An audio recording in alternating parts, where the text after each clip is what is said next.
16 కిలోమీటర్లు పాదయాత్రగా వెళ్లి ఓ సర్పంచ్ మొక్కులు చెల్లించుకున్నాడు. కరీంనగర్ జిల్లా గంగాధర మండలం కొండయ్యపల్లికి చెందిన మల్యాల వినయ్ కుమార్ పంచాయతీ ఎన్నికల్లో గెలుపొందితే కాల్నడకన వచ్చి ఆంజనేయ స్వామికి మొక్కుకున్నట్లు తెలిపారు. ఇటీవల బొడతి విడతలో జరిగిన ఎన్నికల్లో ఆయన గెలుపొందడంతో నడక మార్గం నుంచి 16 కిలోమీటర్లు వెళ్లి మొక్కులు తీర్చుకున్నారు. ఇక ఆయన పాదయాత్ర పలువురిని ఆకట్టుకుంది. 27వ తారీఖున నా నామినేషన్ వేసిన రోజునే నేను కొండగట్టు ఆంజనేయ స్వామి పుణ్యక్షేత్రానికి పాదయాత్రగా వస్తా అని చెప్పి మొక్కుకోవడం జరిగింది.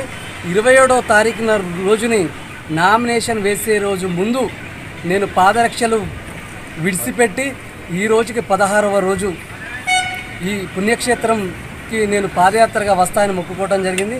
ఆ కొండగట్టు ఆంజనేయ స్వామి దయ వల్ల నేను ఈరోజు గెలిచి పాదయాత్రగా ఈ పుణ్యక్షేత్రానికి రావటం జరిగింది.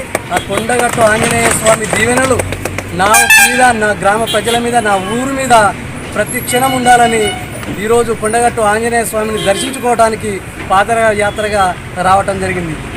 జై శ్రీరామ్.